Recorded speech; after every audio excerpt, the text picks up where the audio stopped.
What's up, everybody? I am back for your review of Real Housewives of ATL. I missed last week's episode, and then the week before they were on break. So we'll just pick right up. This episode was weird. Like, I don't know. I don't know. I feel like something not was lost, but I just felt like I don't know. This episode, like I said, was um.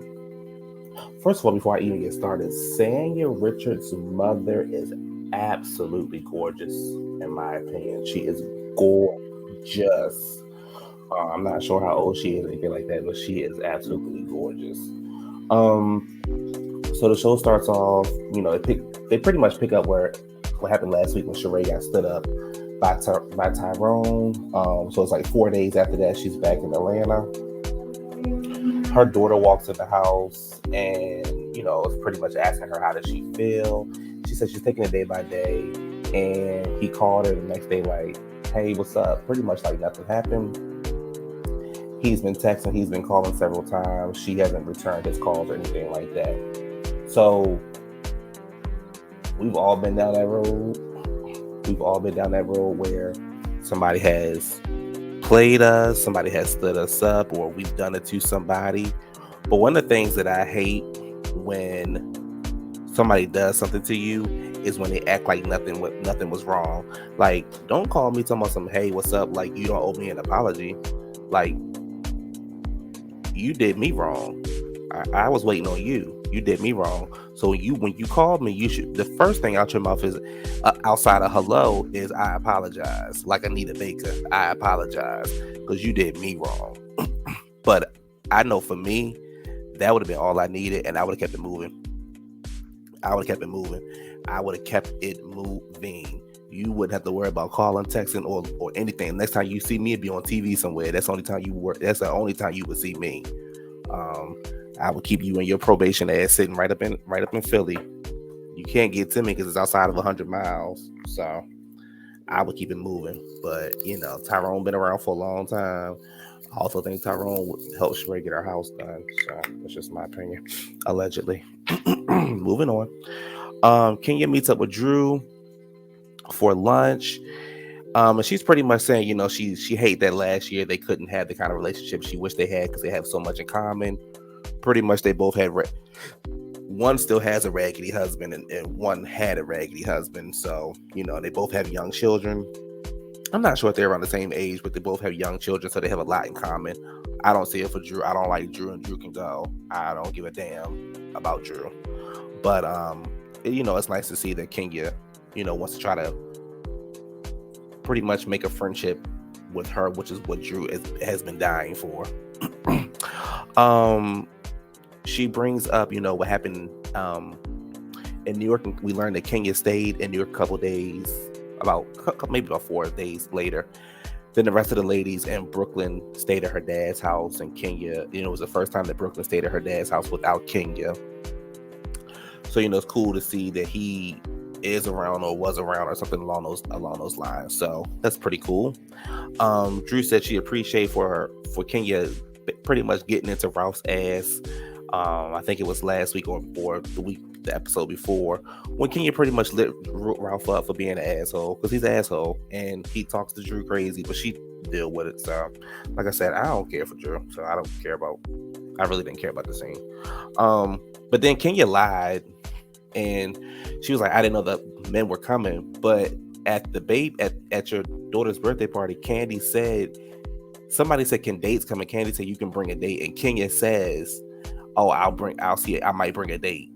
So now you have an attitude because the men were there, but you knew they were going to be there because you mentioned that you might bring a date also. So Kenya, be quiet. That you was lying. I'll record that part.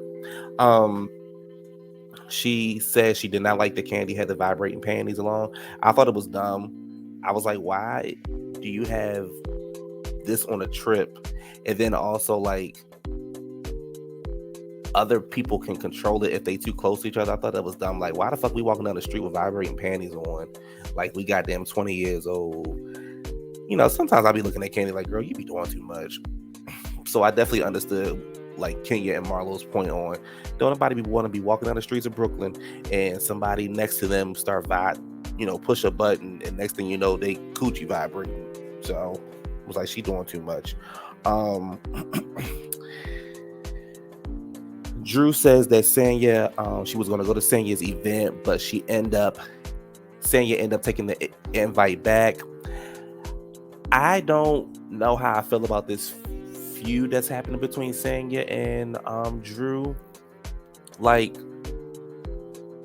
it came out of nowhere, but at the same time, she's learning who she is. So it's like,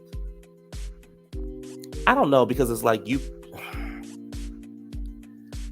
she picked you up when your car got to accident, you called her. But I guess because they were trying to build a friendship. So they were trying to build a friendship, and, well, I guess it makes sense somewhat, because if you're building a friendship with somebody and then you put that person in another group of friends, sometimes you see the real them. And I think she might have felt like she was doing, well, she felt like clearly she was doing too much, and it's not rubbing off in the right way.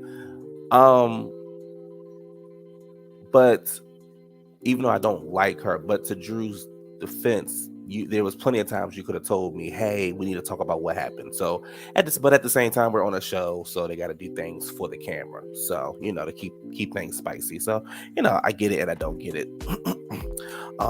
Excuse me. Get some water.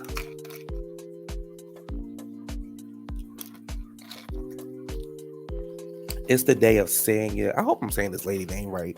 It's the day of Sanya's photo shoot event for Mommy Nation, which is a blog. She has about 800 blogs on there. Pretty much just helping Black women, Black moms out with, being a mother, or being a better mother, or getting ready to be a mother. So that's pretty cool. Kenya and Candy arrived. It was supposed to be Kenya and Drew, but like I said, she uninvited Drew to the event. She didn't want any drama at her work event. So I definitely understand that part. Candy and Kenya arrived. It's a fun little scene. Kenya pretty much like, sis, you ain't tell me I was going on a photo shoot. I don't do nothing for free. But, she was like, they like her, so they want to do it for free and things like that. It was funny because Candy was like, this bitch got us up here doing a Black Friday sale. I thought that was pretty funny. It was a cute scene. Kenya brings up the fact that Sheree got stood up by Tyrone and things like that. So, yeah, it was everywhere. Like, it was everywhere. So, whoever got that picture, hope y'all got paid for it, because it was everywhere. Earlier in the scene, Kenya and Marlo are talking about, Sheree getting stood up and how they should do something sweet for her. So it's the day of Sheree's like cheer up surprise party that Marlo is throwing for her. Marlo has Fendi down inside the house. She got snacks and food enough to feed the damn neighborhood. She calls Kenya to see, what's going on with Kenya. Kenya is laying in the bed sick, with a full face of makeup on. She explains why, but I was like, girl, at first I was like, is you really sick? Because your face is beat to the gods. But like Marlo said in her confession, like, girl, you ain't really sick, because that mug was beat, dusted. So Kenya says Drew's gonna drop some stuff off at the house that she asked for. So Drew comes over,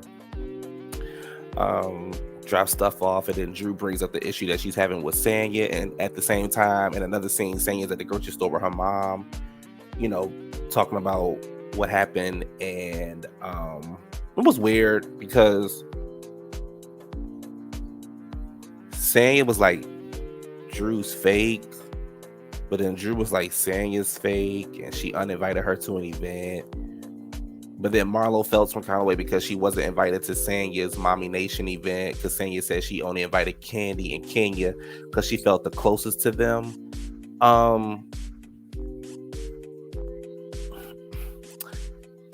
We'll get into it later.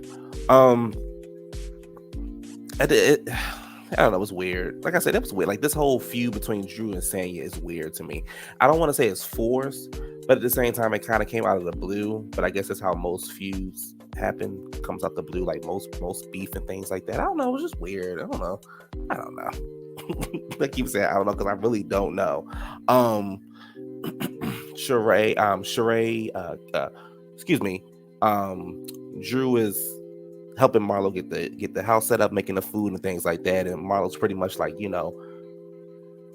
come to her cooking event, and just be on your best behavior. So next thing you know, Sheree gets in the car. Marlo FaceTimes her, like, get in the car. It's a car waiting outside for you. Sheree get in the car, and the guy was like, put the blindfold on. She was like, blindfold? Like, what is this taxi cab confessions? Where we get ready to go? Only to go to Kenya's Marlo's house. But like I said, I thought what she did for her was really, really nice. And she gets to the house, and at first they're like, they do that iconic scene from like when they were in Africa. I think it was season 4, and it was doing the back and forth, like, yeah. So that was funny. Then Sheree walks into the house, and I don't know if Sheree spent the money or not, because we didn't see her swipe her card. But Marlo pretty much had like a shopping spree for her, and she was like Fendi everything, and the total was like $11,000 and like 150 something like that. And then we go into the kitchen, and Marlo pretty much is like, look, you got played by this nigga, and you don't need to be dealing with that. You better than that. Sheree's like, I know he loves me, I love him, and Marlo like, girl, what? Now, what if this was your daughter? What would you tell your daughter? And Sheree was like, you're right. And to be honest with you, Marlo was spitting some facts. She was like, look, you deserve better. Don't let nobody play you like that. He had you sitting out on the goddamn dirty streets of Philly, and had you looking a fool, and you talking about you still love him, block his ass and keep it motherfucking moving. And Sheree starts to cry, and she pretty much is like, I can't believe that I had somebody,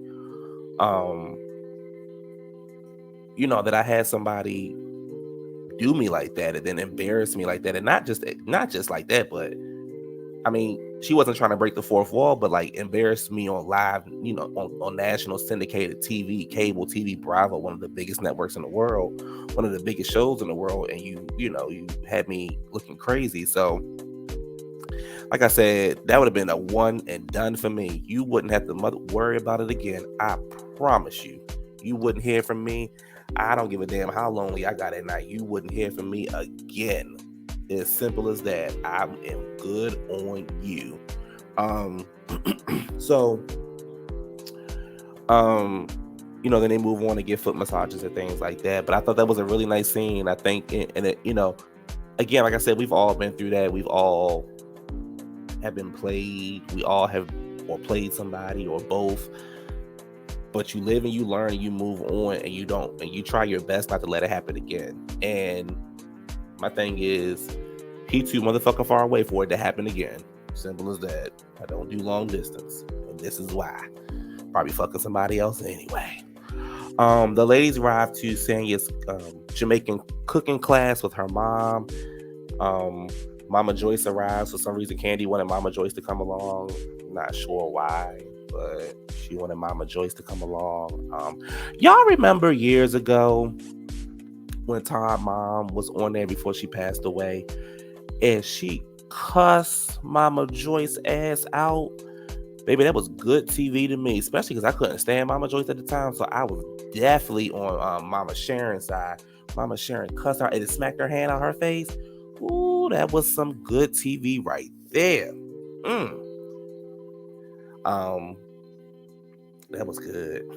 Baby, that was good. She said, bitch. She said, bitch. She said, you got the right one today. Okay. The ladies arrived. Drew is not there. Sanya was like, I told her she can come, but she ain't want to come. It is what it is. Moving along. The ladies started to talk about Tyrone, and Sheree was pretty much like, Candy once again didn't reach out to her. Candy was like, why I didn't reach out to you? Because I was waiting for you to say something. And I think Candy should have reached out because this wasn't like word on the street. This wasn't like you was, getting your hair done and somebody say, "Child, you know what happened to Sheree? Honey, my cousin was in the store with his girlfriend. I was in the grocery store with my girlfriend, and I saw her looking a fool with a robe on and hair clippers."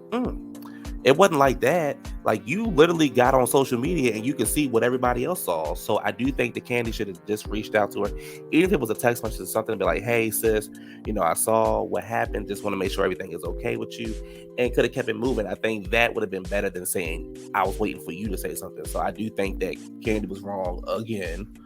And what the hell did Candy have on? She looked like a fool. So then they start to talk about, Candy was like, "You're not a crier," and Sheree was like, "No, I'm not. I'm not a big crier." And not Marlo, but Kenya was like, that is what hurt me the most, is that you cry." And then Sheree was like, "Yeah, I wish you were there." And Sheree wasn't saying it in like a way of why you didn't show up, but it was more so like, "Yeah, I know, I wish you were there at the event too." But then Marlo kind of amped it up, which made Kenya get pissed off, because Marlo was like, "Yeah, you should have been there." Kenya was like, "Well, I was sick." And my thing is this: if you sick, stay your ass at home. Don't come around me. So I was in agreement with Kenya. Like, "Look, I'm sick. I'm not coming around y'all. Like, I had COVID and I didn't go around anybody." So I definitely understood what Kenya was saying. And then Marlo was like, "Well, why did you have a full face of makeup on?" And Kenya was like, "I told you I had a full face of makeup on because I was getting ready to come." Now, we didn't see that part of her saying that, but I guess that was the part that was edited out or something like that. But I guess she was getting ready to come to the event and she just didn't want to. But when she got on, she looked like she was sick, and I was just like, like, "Hey, we'll catch you next time." So I wouldn't have been pissed. I probably would have said, like, "Hey, I wish you were there." But outside of that, I would have left it alone. And I think if Marlo didn't hype it up more, I think Kenya would have been fine with Sheree saying that. But Kenya was like, "I fuck with you. Don't try me like that." Sheree was like, "I fuck with you too. I just wish you was there." And then Mama Joyce was like, "What are y'all doing? Like, calm down. Why y'all doing all this, honey?" Sanya mother was sitting over there like, "I ain't got time for this. Let me finish cooking this food, because this space is rented and we spent some money on that, and I need to get this food right. I'm ready to eat." So, and then Mama Joyce pretty much said the same thing I said, like, because Sheree was like, "I blocked him, but I might unblock him." Mama Joyce was like, "No, don't do that. Block him. Honey, move on. Move the fuck on. Sheree, you too damn pretty to be dealing with a jailbird. It's simple as that. You too damn pretty to be dealing with a jailbird. Move on. Find you an ex-football player with some coin. Find you a rich man, something like that. Find you a count or something like that, and move the fuck on. Fuck Tyrone broke ass. Fuck that. Living in the goddamn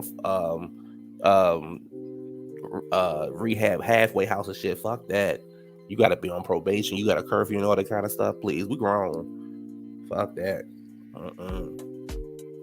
Marlo was upset at Sanya for not inviting her to the event. Now, I do understand Marlo's point, and I understood Sanya's point. So, but I do think that Sanya should have invited all the ladies to it, because yeah, you connected to Candy and Kenya the most, but at the same time, this is a mommy thing. And if you're trying to get to know all the ladies and be cool with all the ladies, well, outside of your issue with Drew, I think that you should have invited all the ladies, because they all are mothers in some way, some form. And it'd have been pretty cool. They could have even added to the blog or added to the picture. So I do think that she was wrong for that. But Marlo pointed something out, was like, she probably did it because Kenya and Candy had the most followers, and to get her stuff up. So again, like I said, I understand both points. I'm not sure how close you got to Candy and Kenya that quickly. Maybe Kenya, yeah. I didn't really see you interacting with Candy a lot, but okay. And then this is where it got like messy out of nowhere. Like, Marlo, I understand you was upset, but sis, you was doing too fucking much. Like, you was like, "Sheree, come outside, let's talk." And then you was like, she's a child, cloud chaser, or whatever, Sanya. And then you were like, "Everybody know Candy a hoe. She done fucked everybody." Kenya then got fucked in the industry by everybody. And then Sheree was like, "Yeah, that's true." That shit was so funny to me. "Yeah, that's true.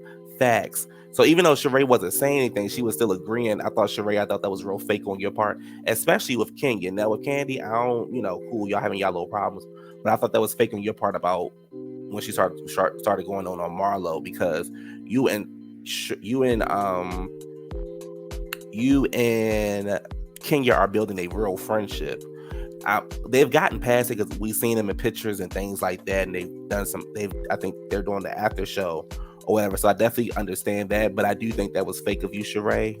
So I just hope that you're not doing that shit you did a couple years ago where you was playing the fence and you act like you couldn't pick a side. I'm not saying pick a side here, but at the same time, let Marlo talk her shit. I was like, girl, I ain't gonna go there with you. Let's move on, or something like that. And then, like I said, Marlo was doing too much because they made you that upset that you went out there and started dogging them out. I thought what you said in the house was enough. Like, damn, you just met Candy. You cool with her? You like that with her mean ass already? I understood that part, but everything else was unnecessary. You was doing too much. And then Drew shows up, and it's the end of the episode. It was an okay episode. Next week is when things really start to hit the fan. Like next week is gonna be Drew versus Sanya and Kenya versus Marlo. So next week should be a very, very good episode. I don't know if I missed something or what, but something about this episode just seemed like all over the place. Or maybe I just wasn't paying attention. I don't know. But anyway, I'll be back on Wednesday for Real Housewives of Beverly Hills. I'll be back on Friday or Saturdays, one of them days. Y'all hear that airplane in the background? I can't wait to move. For weekend sessions. And I keep saying I'm gonna do Love and Marriage DC, but for some reason, I guess because it's come out on a Saturday, I don't feel like doing it. But yeah, that has been tonight's review. Don't forget to like, comment, and subscribe. I also did a live session earlier for weekend sessions, so make sure y'all check that out. If you have not checked out my previous reviews, check that out. I did Beverly Hills the other day, and just check out the items that are provided on my page. We're on the road to 1,000, and everybody enjoy your night. Have a good night. I'm out. Peace.